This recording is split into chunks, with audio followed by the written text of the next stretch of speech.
bakit kaya ganyan si Brownie? May sakit si Brownie. Bakit? Ano yan? Memorize mo?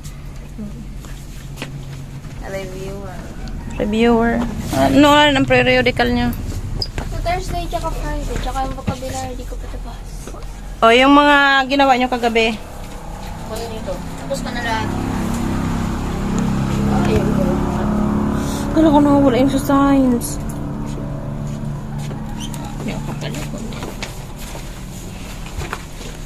Stress ng person. So, lunch nyo, tabi. Nandyan na sa bag nyo. Yung lunch nyo. Magaling ka dyan. O, yung lunch nyo. Nandito na po. Sino ang hindi kumuha ng snack? Lahat na? Andiyan na si Papa. Lahat na, lahat na. Diyan sa kumuha ka na yan. Alin? Ayos na. Tubi. Oh.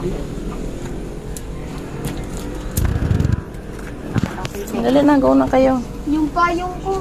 Oh, yung payong. Pamaya, pauwi na naman kayo. Kulang ang payong. Manghiram na naman kayo doon kay ano. So, yung payong ko doon. Yan din yung ginawa mo, tabi. Okay sa yan, eyeglasses na sa baba.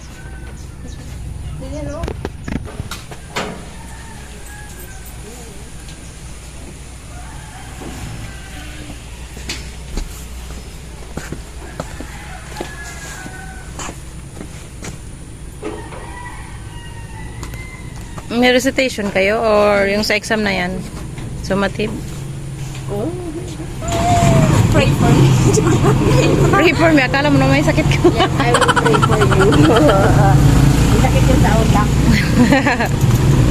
Oh, joke lang. Parang matalay na yan. Oh, Gaya, oh. Gaya. Pahawak na. Oh, yung itim. Auto kay Jassel, oh. Let's go na. Lahat na kayo may tubig, may lunch. Opo. Yan na pag iniparap sa seven. Bye-bye, mama. Bye. Ingat kayo. Umuwi na maaga, ha? Umuwi na maaga. Brownie! Hindi man yan na ano?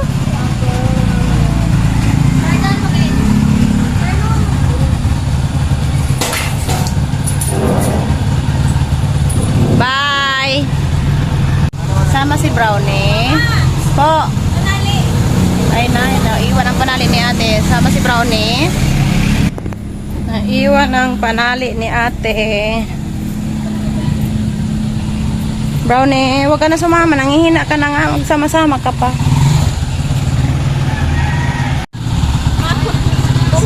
Si Gia, bigyan mo ba ka nakalimutan din yung tali nun? Brownie, halika na Brownie! Hayaan mo na siya. Hindi man yan magsama kung hindi niya kaya. Hindi man, papunta na baga doon, oh.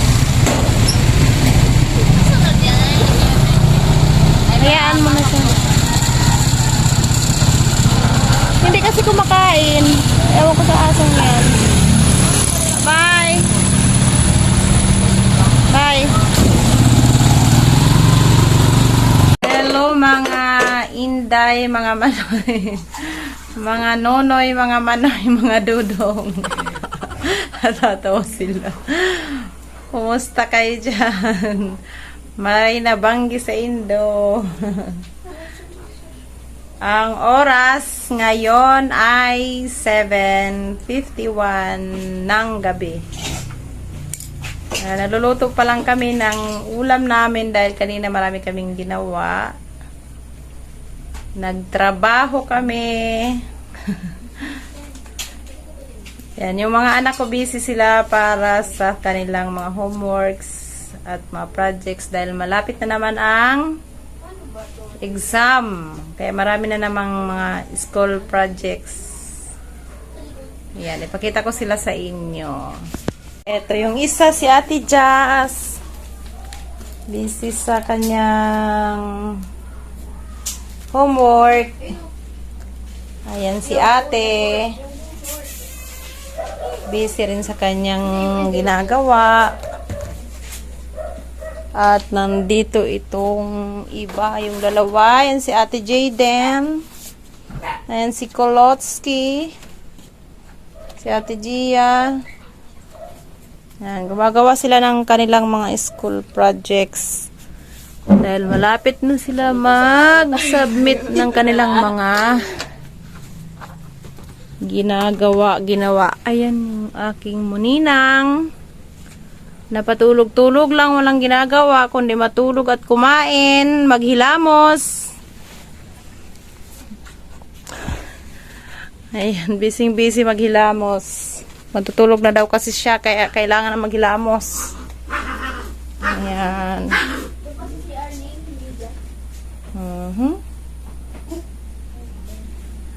Busy sila, busy. Sino pala naghugas ng plato? Very good. Naghugas sila ng plato. Thank you, ate, sa paglaban ng uniform. At si Ate Jayden mamaya ang magpa-plancha ng kanilang uniform. Di ba, Ate Jayden? Hindi, mag-joke lang. Apo. Magpa-plancha siya ng mga school uniform nila. At hindi pa nalabahan lahat yung uniform. Naglaba lang muna sila ng magagamit bukas. Kasi ang dami-dami naming lalabhan dahil hindi natutuyo yung aming mga nilalabhan dahil sa sobrang pag-ulan. Kaya yun, limitado lang yung nalalabhan namin. Dahil wala na kami magamit na mga hanger. Sagad na. Kahit ilang dosena na yung namin binili namin, hindi pa rin nagkasya.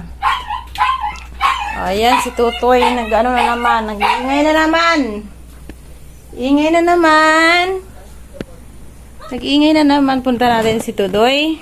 Dito namin muna si Tutoy kasi panghi na naman yan, kailangan maglinis si Tutoy. Kailangan linisin yan. Dalawang yan. Mamaya na. Hintayin mo yung tatay nyo. Tatrabaho ko yung tatay nyo. Tatay nyo maglinis sa inyo, ha? Ayan. Danbutin. Ayan. Tignan mo yung mga tsinelas nyo. Hindi pa naayos, eh. There's so much to do. Sabi niya, There's so much to do. Wala akong mahanap ng maganda. Wala ka nakitang maganda? Basta, Naghanap ka ng magandang mapabasa natin. Magbasa kami ni Bunsoy.